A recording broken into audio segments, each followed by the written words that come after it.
Hey, welcome to NextMeta, a podcast and a newsletter about on-chain economies, coordination, most effective tactics, and the bigger picture.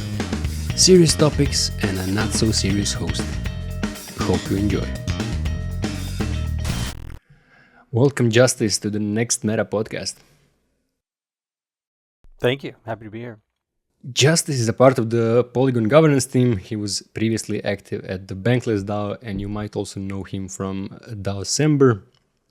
And he initially caught my eye on Twitter with his DAO playbook that he wrote a while ago, which framed DAOs more like in corporate terms, talking less about this sort of collaborative governance and more about actual efficiency. And like most of the DAO space is really on like the cooperative side of things, and myself included. So I found this perspective refreshing and interesting, and I thought he hits the nail with the talks about getting DAOs to become more effective, rather than just it's also decentralized and we are also very collaborative and democratic. So here we are. Thank you, man. I appreciate you appreciating that. It's not real popular, but I think if you approach kind of the DAO question or the DAO idea from a more like pure technology direction, like as a developer and like DevOps and these are like a startup mindset, it's still a tremendously compelling idea and concept and tool set, and it's just a matter of like which direction you come to it from. Yeah, like I had people talking about, but it's like if you have these people who are in charge of things, that's like, what's the innovation? I'm like, like the fact that community can change these people, like that's brand new. Like previously you can't just like change employees like that, like the community doesn't have any power. Oh, I thought like people on Reddit can change their moderator. No, they can't. There's the Moloch DAO governance contracts. Those were like blew my mind. I thought those were awesome because they're not just like buy a token in the open market. Now you have access and you're blowing at meetings and stuff. It's like there's governance around even participation, getting a share, right? And then like hats too, where you have to have, if you get an NFT, it gives you certain like access rights and stuff. It's kind of the programmability of it is where it gets real interesting. How exactly you want to program things? If you want like full egalitarian, everyone can do everything, that's fine, run with that. But it's the programmability that is interesting to me. So would you say you're definitely on the side of like people need to do something, or like at least a request? I mean, obviously, but like a request governance in some kind of way. Like it's not like completely the permissionless way where everybody can just buy their way in. Well, again, it's kind of like what the design trade-offs are. If you just want everyone to kind of buy a token and then that represents some kind of access, then you have to be prepared for like what that will entail. And so like, multi-stakeholder, claims on a system are interesting. So going back to Moloch again, there's a full shares and then loot shares. So if you just want a financial interest to rage quit what's in the multi-sig, you can have that. Or if you want actual governance rights, you can do the full. So it's kind of like stakeholder segmentation, programming it intelligently, yeah. Right. It makes sense. Yeah, I think this whole permissionless part was kind of adopted from the original blockchain ethos, but doesn't really apply that well to DAOs. All right, let's. I wanted to ask you, like, before we get into the weeds, like, how did you get here? Like, what's your background, or like, what got you interested in this stuff? Yeah, so I went back to school for computer programming in 2009. It seems like, and I, kind of went to school for focus on front end web development, and it was right around the time where JavaScript became a full stack possibility. Like Node.js came out, and all the MVC full stack, like organize your code nice stuff came out. Backbone and Angular, and this is before even React and stuff. And so I was a programmer, and then I founded this automation company. So suddenly I was in a position where, if you're going to hire, if you're a programmer and you're going to hire programmers, you're going to hire them all way better than yourself. So that means then that your job as a core contributor changes. So I like to say I accidentally became a Scrum Master, like a IT, manager, and then that kind of launched me into, after that startup into enterprise IT, and I kind of sharpened my sword on that, became an agile coach, and so got interested in like how do you organize not just one team but like a whole program of teams. So if you have 6 teams, like if you don't organize them properly, you'll actually get slower results than if you had one. And so like, what does scaled agility look like? How does this play into DevOps, CI/CD, like all this stuff and the different scaling frameworks? And so I just went crazy on the scaling frameworks of Less, Safe, Nexus, some others, Scrum at Scale. And I'd been into crypto before from a standpoint of just like buy and hold, but it didn't recapture my attention until like DAOs popped off again. And I was listening to the Bankless podcast, and they were like, hey, we've been talking about DAOs. We just launched a DAO. If you've received bank tokens, whatever, whatever. And I was like, wow. And I had tried to experiment with different DAOs in the past. I think it was like an earlier version of Argon. And it was like I had a fail. It was on mainnet. It was like my first attempt to interact was a failed transaction. It cost me $30. And I was like, what is this? And so the idea that you could just like get some tokens, get in a token gated Discord, and then like there's multi-sigs everywhere. Suddenly, rather than doing org design on paper, you could do org design in the system itself. It was consumed by code. And so that kicked off an utter like night and day. I was doing my full-time IT job and full-time DAOing stuff. I just went insane. And so that's what kind of got me crazy in this scene again. All right. Yeah, that's definitely like a unique approach. Like you're more interested in like this sort of scaling and like organizing side of things rather than just like, oh, we're going to make organizations decentralized. Yeah. And it was funny because like in the very early days of Bankless DAO, I'd be in meetings and people was like, we're going to do this. And I would sit there and I'd be like, that won't work. I know for sure that's not going to work. Like you need streamlined teams so that a single team can deliver a unit of value rather than having departments that just do handoffs. Because every handoff is so costly that's an antiquated kind of way to approach it. So I'm like, man, this is not going to work. And but obviously I was kind of newer blood in the DAO, and you don't bring your resume in the DAO. You're just a single voice in a larger meeting. So I'd say, hey, this is not going to work. And I'm like, get out of here, man.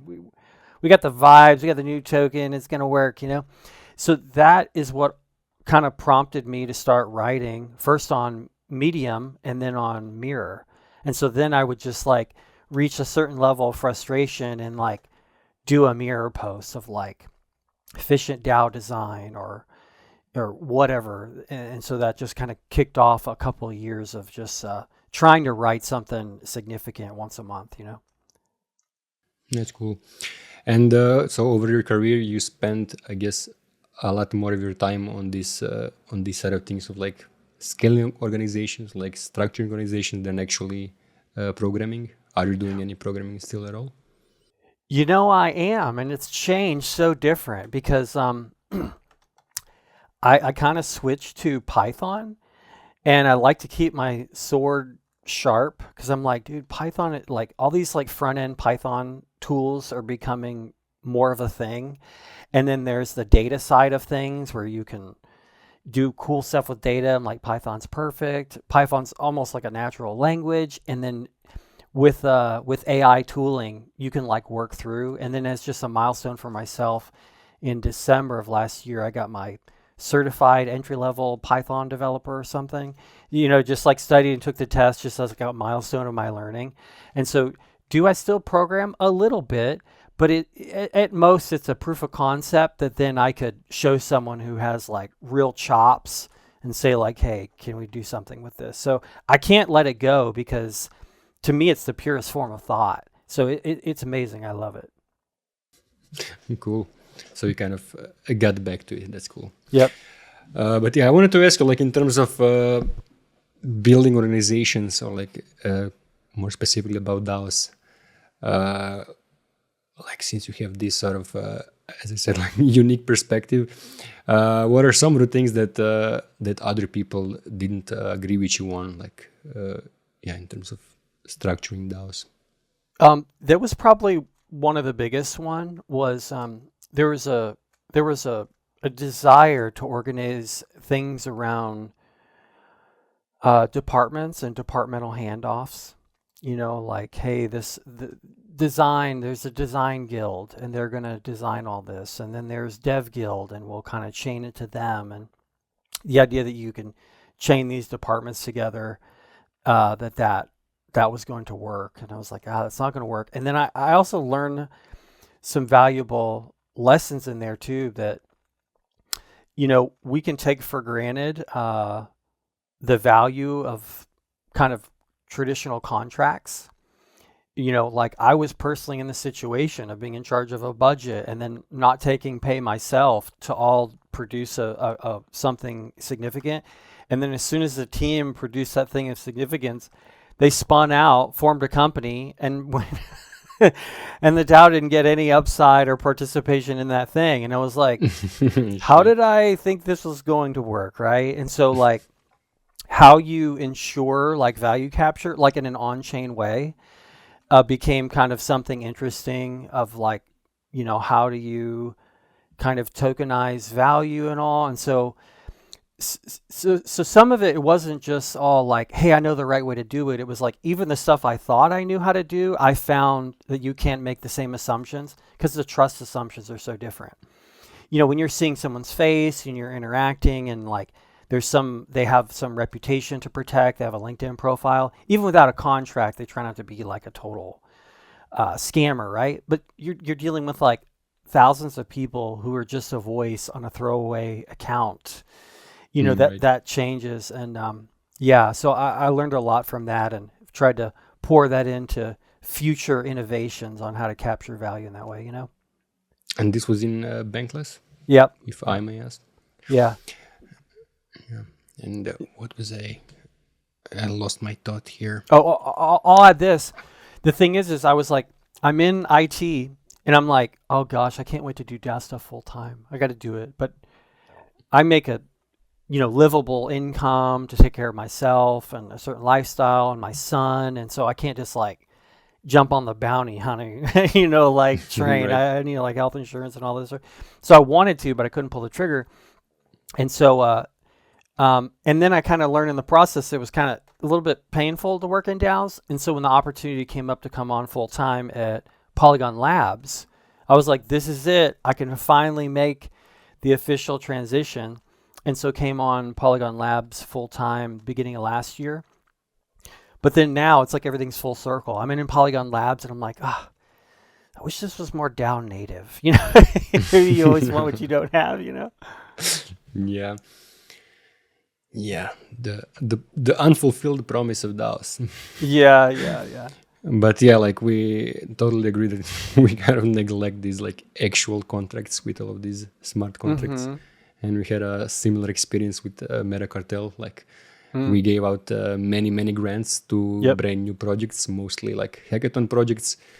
And a bunch of them actually went on to raise VC funding or like money from other sources. And like then like a year later, we went on to ask them, hey, now that you raised some money, would you be interested in like dropping like 5-10K back so we can fund more new projects? And you were like, nobody's no. like not a single fucking project except for the ones that like were started by us. So like DAO House sent some money back, Metagame sent some money back, but like only the projects that were built by the Meta Cartel people. Yeah, that's what I wrote this one article called Games Over Governance. And the idea was like the point of DAOs is not governance. That's kind of a side effect, something you need because the world changes and you change. And so you have to have some parameters that can change. But the game is like, what's the mechanism? What's the value accrual mechanism? How's this thing, what does it do and how does it do it? And so the idea where you could do stuff like, let's say instead of just giving a grant, maybe it's a prediction where like you give the grant, but the people who said that this would do well get some kind of upside, and the ones that say it won't do well, are balanced with those who said it would. And so like, how do you design games around this stuff? And tokenization is a big part of that. Like if you don't have tokenization, there's no games to play. I love that post. Yeah, thanks, man. Need to remember to include it in the show notes. Games over governance, yeah. And governance, it gets boring, and there are people who just want to govern and not actually contribute. And like the people who have the most useful thoughts are the people who have the least time to actually read proposals. You're savage, but true. I wanted to ask you, like, go back to what you said previously about this departmental teams passing work around not working. Why do you think that doesn't work? It didn't work well in our case either, because we took that approach with metagame as well, and I want to hear. Okay, I'll plug this. Like, there's a surface level I'll touch on, and then there's like how deep do you want to go and like let it fly, because it's so deep and awesome. The surface level is this: the whole like the atomic unit of like the agile innovation. Now people say like, oh, Scrum and Agile, it's trash, whatever. It's like, I'm not talking about like the commercialized. I'm talking the one invented by devs in the beginning, right? They wanted to cut out bureaucracy and do all this, right? The atomic unit of delivery was a team that owned a product and all the resources necessary to produce and maintain that product were in that team. And so you have like such high context in that team that doesn't need to transmit. So when we talk about DAOs and we say like, hey, we're trying to reduce coordination overhead, every handoff is a multiplier of coordination. So you have to eliminate handoffs, okay? And so that was the whole basis for having, teams, feature teams own the process end to end. And there's an accountability issue too, because if it hits the market and it doesn't land, it's the team's fault. There's an ownership issue. If they produce code that's unmaintainable, who bears the brunt? The team. When you have this kind of department handoffs, you don't get that. You don't get ownership. You don't get like end-to-end delivery. Yeah. And so that's the basic. The more advanced is like, and every truth is, when you dig deep enough, that depends. So I said that statement on like streamline teams, like value stream. It gets a bit deeper than that. There are special circumstances in when you want to have slightly tweaked teams, and that's where you get into team topologies. If you Google team topologies, it's amazing. Like, this is the mind share that came out of the Accelerate DevOps innovation experience, and they break it down. They say there's basically like 4 team archetypes and like 4 ways in which they can communicate, which can evolve over time. And these are the design patterns. And what's amazing about this is like, now you're getting into org design like an engineer, where you are breaking down to discrete elements, design patterns, repeatable. And I'm just really inspired with the idea that, you can take this thinking and enshrine it and codify it in a DAO real programmable way, and get something that the traditional team topologies folks don't have, and that right now doesn't exist in DAOs at all. So that it gets deep, and it's very cool. Yeah, let's go deeper. And I understand why you love Heads protocol so much. Yeah, it's very cool. Yeah, so I would also dig into there's maybe 2 different sides to look at this. There's the team topology side of like, what's the nature of the different teams and how they communicate with each other, and how does that change over time, and what are some ways to deal with that. There's a move called the inverse Conway maneuver, which is basically says like, depending on what you're trying to achieve, then you create an org chart that drives that. because no matter what you're trying to achieve, if the org chart is not reverse engineered to do that, it won't land there. And so that's a dominant concept. And then a big shout out to a group called Boundaryless. And the Boundaryless group is another one that's like deep in the org design space, but is not out of or native to crypto. And their whole thing is that, platform design. And the idea is that the platform design archetype has like taken over everything. Social media's content platforms, Netflix, media has become platforms. And the idea is, if you want to own, Apple made famous of the more of the supply chain that you own, the more leverage you have. So like if you own software and hardware, you can produce a better experience. And then crypto comes along and is like, listen, not only are we own the economy itself, like we own the token. And so it's like, oh, wow, this is crazy. So if you own like hardware, software, and the economy itself, like that's the pretty big supply chain. Boundaryless, building on that concept, is like, you want to own the entire economy in the way that you don't have to produce all the innovation. You just need the layer underneath it and make it possible for others to produce on top of it, which super jives with the whole protocol thinking of Web3, where you create a protocol, people build on it, the ones that build on that, incentivizing people to build on them. And really what's happened, dude, we've all like fallen back into like pure code thinking, where it's just like protocols piping to other protocols, feeding, building on top of each other. It's just a thing of beauty, Yeah, I was gonna say that it sounds like a non-crypto version of the FET protocol thesis. Yeah, dude, it's so cool. And that I think the boundaryless and their mind share and stuff is a big part of what inspired me in that efficient DAO design. The idea of like creating something that other people build on, and that has to be the DAO thing, But isn't this also kind of an issue, because like everybody was so focused on this. Okay, so FET protocol thesis, then like everything accrues to the value accrues to the protocols, and then we just built a shit ton of protocols, and now we have no useful applications using these protocols.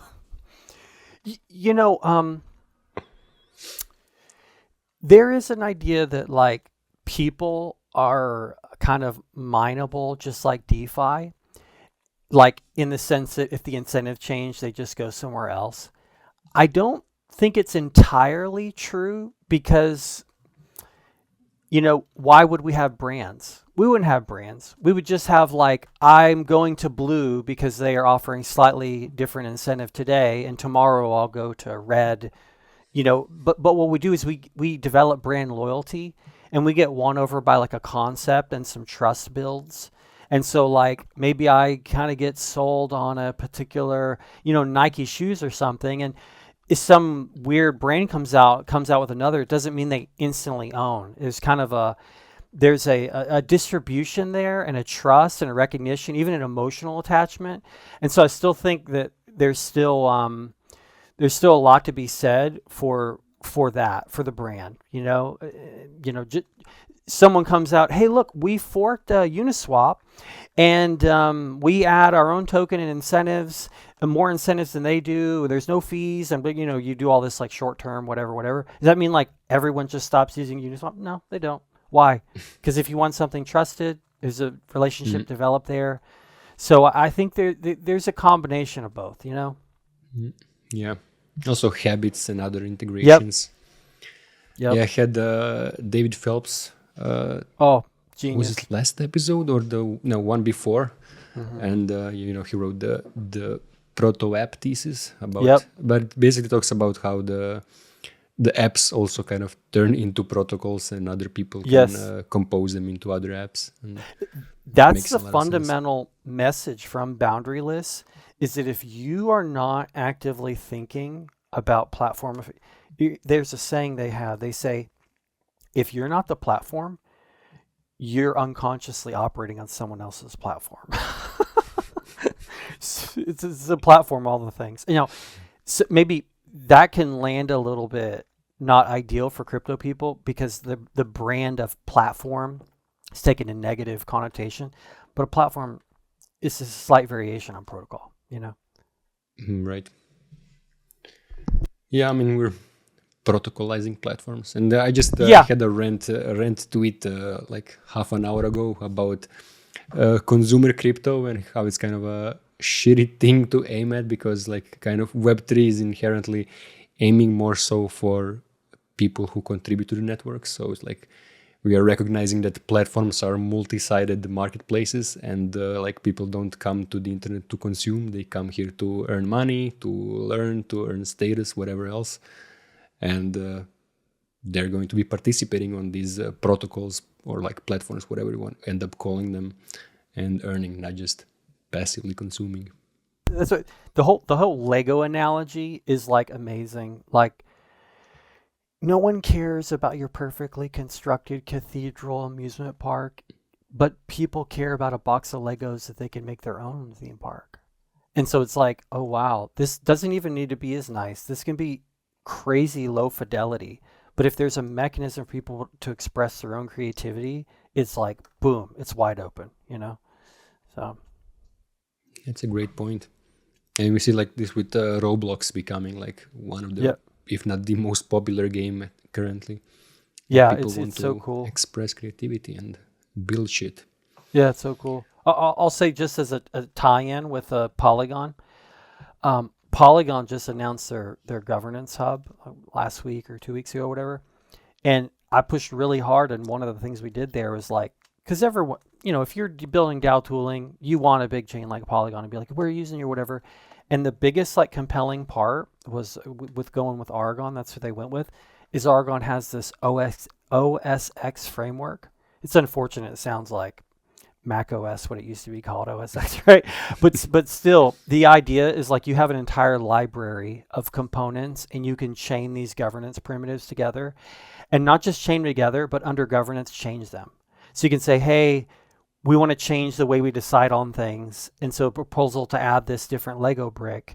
And so that's what I think is compelling to the imagination. Not like, this is the ultimate form of governance, we designed it, we're like, we don't even know if this is going to work. But we can always change it under governance because this whole thing's a bunch of governance Legos. So that's cool. Right. Yeah, I love that. That's kind of the direction that DAO House was going in as well, like with the boosts and like all the different micro shamans apps and all that. can... Yeah. That's cool. What was I gonna say? I wanted to get into the Polygon side of things, but I wanted to ask you something. Oh yeah, the mini question of like the Boundarless. So what is Boundarless? Are they like a consultancy, a media brand, or what do they actually do? I don't know. Okay, this is my impression of how they kind of make it work. They produce amazing material on these and research on these methods, platformification, and they do certification programs. And these guys, shit, man. I mean, they've done like this standard open source template on like platform plays, the 16 platform plays. It's freaking awesome. And they do one where it's like how to think about platforms, and then like the super loaded one, which is the Rendan Hai, based on like the biggest Chinese manufacturer. That's like, it's a platform for teams. It's like as if Y Combinator was a platform. It's super crazy.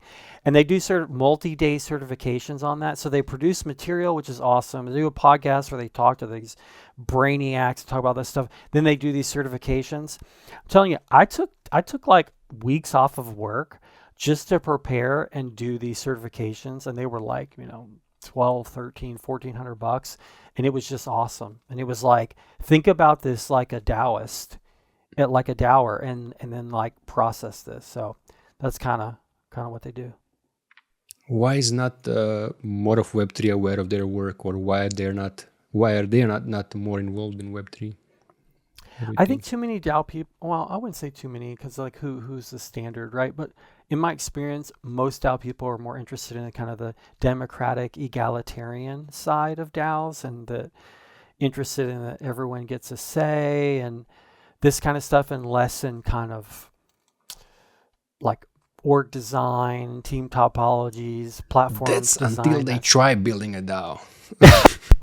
Like, and I noticed this trend change. Like, we talked about this way like 3 years ago, and now these days, the more people I talk to, they're like, maybe we should not do it that way.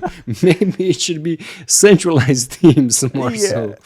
Well, it's funny. Those people, it seems like, either just got burned out and left and decided to just like go do something else in crypto, right? Or they leaned all the way into the usage of a DAO, because there is a use of a DAO framework that has nothing to do with either efficient delivery, org design, or even like egalitarian decision making. It's just a mechanism to do like regulatory arbitrage. Fancy word for like sidestepping, issuing, being able to sell tokens, right? So you're like, hey, we need to distribute these, and there needs to be demand. So it's the DAO decides. Yeah. That was definitely a big, big catalyst for DAOification. I know. I will say no more on that topic, but yeah. What are some of the most interesting things you worked on lately? Listen, man, be careful the question you ask, because I have something, so big and juicy, and we're literally like maybe a day or two away from like launching the website and all this, right? And I'll give a little bit of backstory on how this came across. Is I was in Bankless DAO when all this grants committee was just like giving these grants, and there was no value capture, there was no commitment. It was just like, we give grants until the tokens are worthless. And I was like, okay, I don't like this. And then came actually through Polygon Labs by doing grants evaluations, or when there was a Polygon DAO, ecosystem DAO, whatever. And I was probably the most no person of any evaluator. I was like, no. It was terrible. Marco, my mentor, he's like, you're savage, And then when I came on full time at Labs, then see like, hey, like, how does this grants thing is not sustainable? Like you give a grant, the team just goes to the next chain the next week. They dump the token, your token deflates to nothing. And like, how is this like truly sustainable into the future? So this kind of sent me down this obsession for the past year and a half on like a better way to do grants.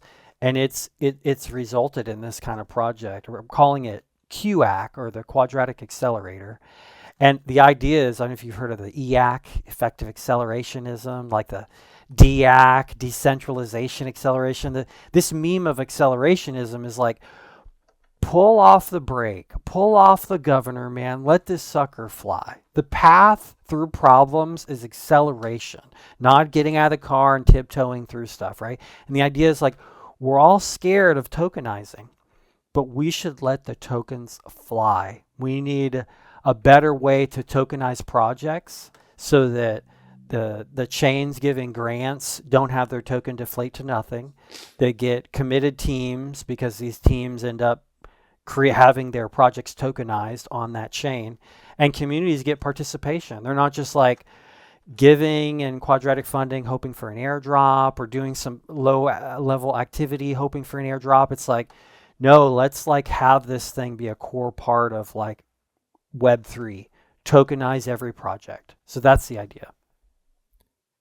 And how deep can you go? Like, I know it's announced, but no, I could go so deep, man. You're gonna need to refill your water, okay? So I would say that without going too often left field, I'll say that fundamentally what it is the combining the innovation of quadratic funding. If you think about it, quadratic funding, it's so cool. Like, I'm a chain. I put $1 million in a QF round. All these other people donate money. Maybe they donate the same amount, $1 million. And like, these projects get this money. So it's like a multiplier, a resource multiplier. But one thing that's missing in quadratic funding is like the incentives. Okay, so where's the incentive for the chain? Where's the incentive for the donors? If there was some way for like tokens to be a part of this mechanism, how could that change everything? And so that led me down the route of like, what's the most bleeding edge tokenization primitive? And that's when I landed on the augmented bonding curves.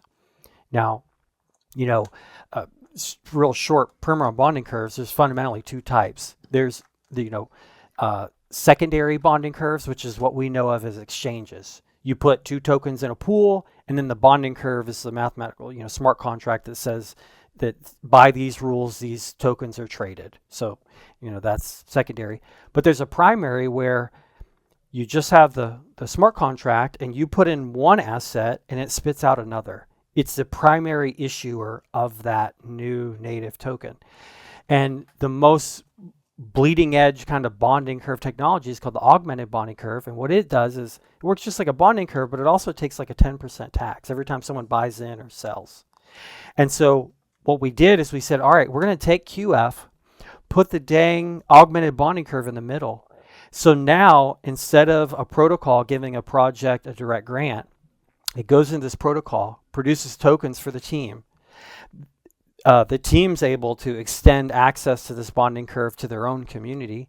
And then QF rounds are effectively held where people, instead of donating for nothing, when they donate, they get tokens in the project. It's generated by the protocol itself. And so this is the idea. And so the incentives there are obvious. The chain, the original code name for this project was TVL machine, because there's nothing that produces TVL like this thing. In fact, when we pitched this, and when I say we, I'll shout out to Griff, founder of Giveth, and the one who found the DAO hack back in the day, and Tamara, co-founder of Common Stack. And so like when we pitched this idea to Polygon, we're like, listen, Polygon, this is how this works. It's insane. Look at the spreadsheet calculations. We know people give this much in QF. We know the augmented bonding curve produces these numbers because Common Stack is like the mind share for that whole thing, And Polygon's like, listen, we'll give you some money to build this, but there's no way you're going to hit these numbers. And we're like, bet. So, dude, we're doing like the first experiment with this QAC mechanism in like 2 months. And we're basically going to take 10 projects and tokenize these 10 projects. QF rounds will run, people donate, people get tokens, and it's going to be a freaking token printing machine. It's going to be unhinged. Fuck yeah. But Polygon already committed like 10 million Matic or something. Is that unrelated to this?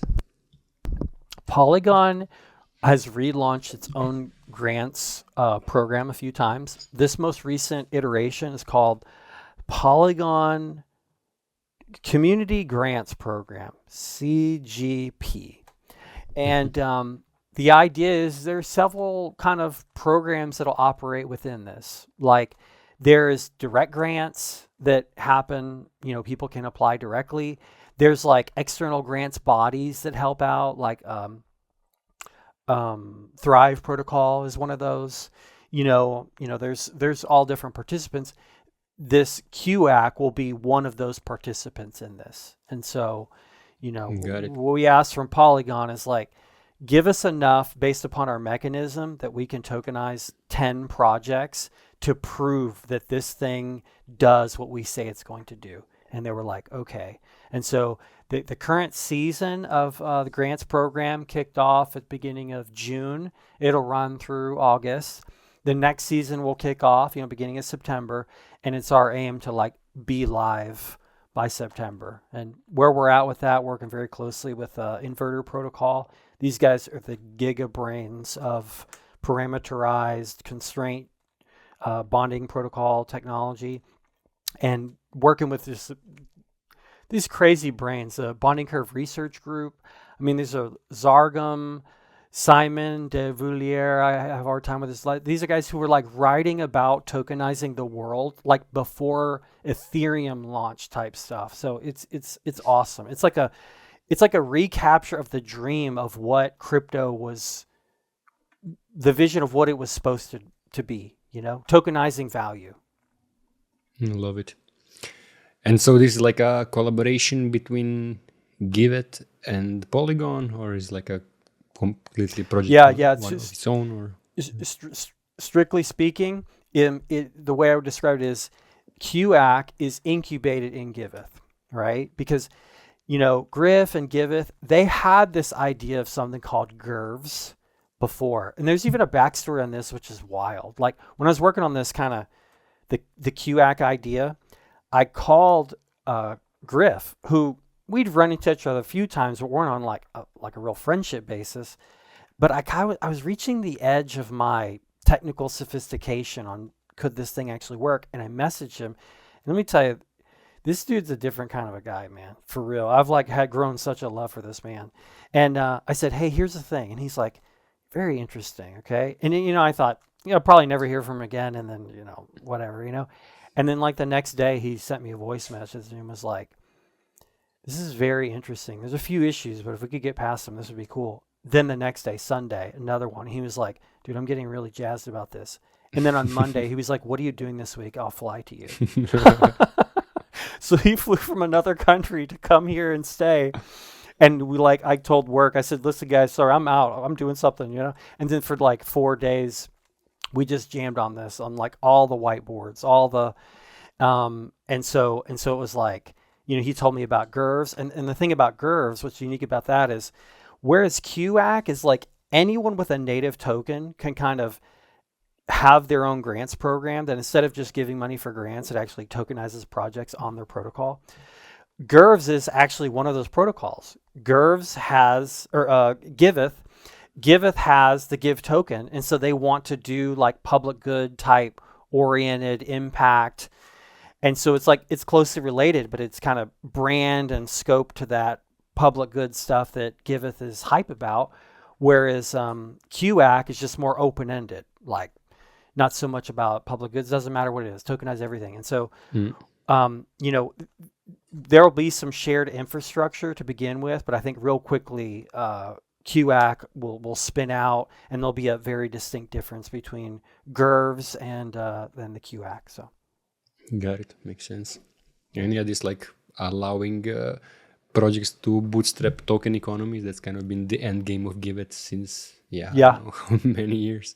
But I actually have a Griff is going to be right after you on the podcast. No way. Let's not get into too much detail because I mean we'll find other things to talk about. But I know he's very passionate about bonding curves. That's like I'll say this. This is a funny part. Just my own like political and philosophical inclinations. I was always like pretty skeptical of the public goods story, like historically and academically and all this. And I know that's like denying the gospel on Web3, right? So when Griff came here, I meet up with him at the hotel. He's like, yes, I'm kind of a hippie myself. And I said, an odd couple we make. And he's like, why is that? I said, I'm definitely not on the hippie stuff. And he's like, pretty much I'm just trying to like undermine or replace the government. And I was like, we are fully aligned on that. So when left or right align on like, it's like public goods, network state, we're aligned. We're doing something different than this crap we have now, Right. Yeah, I think like the reasonable side of the reasonable people on the left side of politics and reasonable people on the right side actually align on a lot of things, and it's like getting rid of governments is a big part of it for sure. Yeah, so it's really cool. And even like working with Tam was like probably on the 4th day of me and Griff just like jamming. He's like, listen, you have to meet Tam. I was like, who's Tam? And he's like, she co-founded Common Stack, and Common Stack is the mind share of the augmented bonding curve. And so then we started jamming with Tam, and it was like all of us, it was just so aligned. It felt like it was destiny to arrive at this idea, and the implications of this idea of quadratic acceleration and bonding curves, and even how this plays into like economies at scale. How are new economies jump started and bootstrapped? Like, I was reading the Bitcoin standard on some planes, traveling for different stuff, and even reading about modern monetary theory, and then like what the games that DAOs play, like what is the game with the native token. It's like so many connections started coming together, and so I'm excited to go deeper on the QAC on the philosophical side of like a more broad, comprehensive theory on like what is the game everyone is playing. Is like platforms, bootstrapping new platforms on top of them, competing for other things to build on top of them, and how they like incentivize that. And it goes all the way back to even, local jurisdictions and cities offering incentives for like you to bring your business there and not elsewhere. And so it's like, wow, it's all connected. It's very cool. It's super interesting stuff. Yeah, I haven't dared to read the modern monetary theory. Listen, man, I'm like listening, and I'm like, this is so abhorrent. I cannot believe this. And then I listen a bit more, and I'm like, there's actually some truth to this that is blowing my mind about, just the super short TLDR version. At least the biggest point is that everyone says, hey, economies are like a business. You try to avoid debt and you do productive endeavors and stuff. And MMT basically says, like, who cares about inflation? Basically, you just need the total productive value of your economy, your network, to grow faster than inflation. And so you're always printing tokens, money, but you just need like your value to climb faster. And it's like, okay, that's wild, neat. And then it gets into things like, if that's not the case, then you could have an asset if like there's no inflation at all. You just sit on that asset and the value goes up until all the tokens are spread out. Like for instance, Bitcoin. Like, I don't know why you would ever spend Bitcoin. It's you just acquire and sit on it. You know what I mean? Like you hang on to it. And so the idea of inflation kind of being a tax on unproductive assets, if that's the case, you have to decide where those assets go. So you have to pick something. You put it in real estate, you invest in these businesses. So there's like this idea of like, maybe it's a forcing function on investment. So it's like, I have to play the techno capital gain or my money goes down. It gets deflated. Or inflated. So this is like a cool threads to pull on. Not to get too far definitely. No, like in that sense, like inflation definitely makes sense, like a reasonable level of inflation, because otherwise people just like the economy would stagnate, and that's something that Bitcoiners kind of refuse to admit. It's neat. And then you can see this too. Look at the top protocols. Like the standard playbook for the protocols is like, you click a button, you have 10 billion tokens, now you begin to spend it. What do you do at the end of that runway? Like, what's the playbook? Are you when you get to like 99% circulating supply, what's the game? Because there's 10 other people behind you that are at 20% circulating supply. And so like, and that's why I'm very impressed and love Ethereum's token economics, because it's a continuous, man. It's just like a stable you can tweak, like the burn, the issuance. It's a beautiful thing, I mean, in theory, protocols should start earning a lot more and then fund through that. And that's where a lot of projects fail. Like everybody knows how to mint tokens, but then driving value to this token, that's like the the tricky part. Mm-hmm. Yeah, it's really cool. There's weird stuff like, even if they could earn, given legal stuff, are they allowed to? And so you're like, well, the game is to create token value accrual, so we don't earn directly, we earn indirectly. And so maybe there's a workaround of like, you manipulate supply through token buybacks or something. It's deep, and I'm still like processing. When I get to a checkpoint of like, okay, I think there's 4 or 5 interesting ideas here, then I'll fire off another mirror post. And I'm telling you, Writing is so therapeutic for me. Even if literally no one read anything, I would be very happy just to get it out. I love it. How often are you publishing? You know what? This last year about killed me, man. Because I got too spread out with like work, and so in previous times I was doing one a month. I'd look at that and I'd be like, I got 13 out this year. You know, I got a extra. And then this past year, I don't know, it really diminished. But now I have like 6 in the hopper that are like ready to get the time. But I'm trying to be smart about channeling my creative energy, and so like several of the things are going to be related to QAC, and it's going to be nice to like pour into a brand where there's a call to action.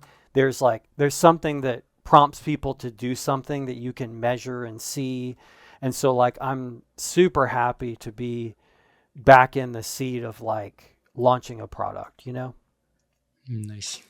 Love it. Yeah, and it's been the same for me. Like we had a newsletter since 2019, and early on in Metagame's life, I was writing a lot, and then I just get bogged down with like spread across all these different projects, even like within Metagame, outside Metagame. And over the past year, I just like published really a handful of posts. Yeah. And just yesterday, I published a post that's been in draft for a year and a half. There was part 2 of like there was like a 2-part series, and I published There's a part 1 in cliffhanger March. on that one, man. Yeah, and the post said like stay tuned for part 2, and then a year and a half later. Yeah. Well, not as bad yeah, as so- the X-Men series I watched that ended in 96, and the 97 one came out just now, so 20 some years, but still, you know, it's Yeah, but now, yeah, like I got rid of almost everything that I'm doing, and I'm going to just focus on the podcast and the newsletter and see how that goes. dude, combination of like I would say that these are the 3 check boxes. If I get all 3 of them, I'm euphoric. Artwork, I spent a lot of time on the main header image, where like I leave the room and come back several times, and when I do and when I look at it, I'm like, yes, that scratches my itch. Like I feel so happy about that. So is the art. Then there's the writing, which is like, is this significant? Is it significant to me? Like I feel like this hits. Then I'm happy. And then the third is any type of technical. If I can do any type of a diagram, like with machinations, interactive diagram, or any code, any type of thing that's more than words, that's like, oh, this is like a calculation or some formula or something that could be architected. It's like, I'm so happy if I can do that. Love it. And how much time like do you spend on that header image? Because I know for myself, like it's always I finish the post, it's like, oh, now I have to do this header image and think of like a clickbaity title, and it's like I just kind of rush through it.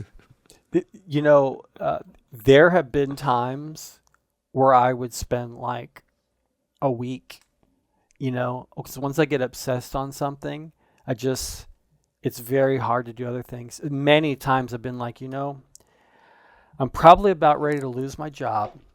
I'm starving. I haven't eaten. I'm kind of sick, but I can't stop, you know? And so I'm trying to get better with that and more efficient. And I think it is getting better. So now if I spend like, you know, maybe a day, I feel pretty good. Yeah.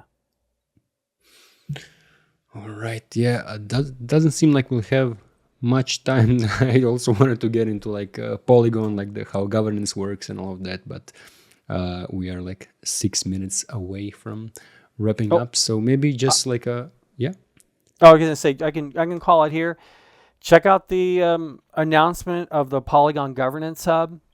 We're talking about doing like a rolling deployments, so it's like you can see certain screens like live. I was pushing hard on this. The agile coach scrum master in me was pushing hard, like, forget these videos. No one wants to see videos. Ship it, go live, and then when we get more done, we'll ship that too. So check out the announcement there from Argon. Definitely dig into OSX, Argon's like Lego governance approach. And then definitely ETHCC. I know there's going to be a real strong call for delegates. So Mateos and the rest of the governance team is going to be there talking to potential delegates and people who are currently engaged in governance and other networks, but maybe also just like Polygon native builders that aren't, but who are willing to be. So that's a call to action for Polygon. All right, sounds good. I'm gonna follow up with you to get some links to put into the show notes. Cool. And let's close it off with some recommendations that you have for people who want to build a DAO or people who are building a DAO. Man, recommendations. I'll throw out some ones I love. Just some primitives. It's all about like the primitives on paper. Whether this actually works, it's irrelevant. It's just the architecting on the whiteboard, right? That's how I've been doing it. I'm not ashamed. Yes. So I love hats. Awesome. Moloch DAO. Awesome. Because you got the 2 token. It's the native issuance of the shares or the loot shares. You have to rage quit. Rage quit I freaking love. It's amazing.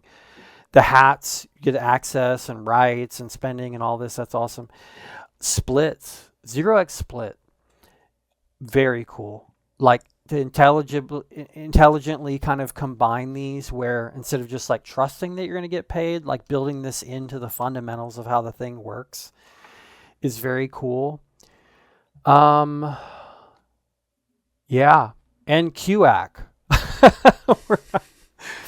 We're not live yet, and the website's not even live, but it's going to be. And when people listen to this recording, I would look at those different things, because when you tokenize things, that opens up everything. When everything's tokenized, it's just like wide open.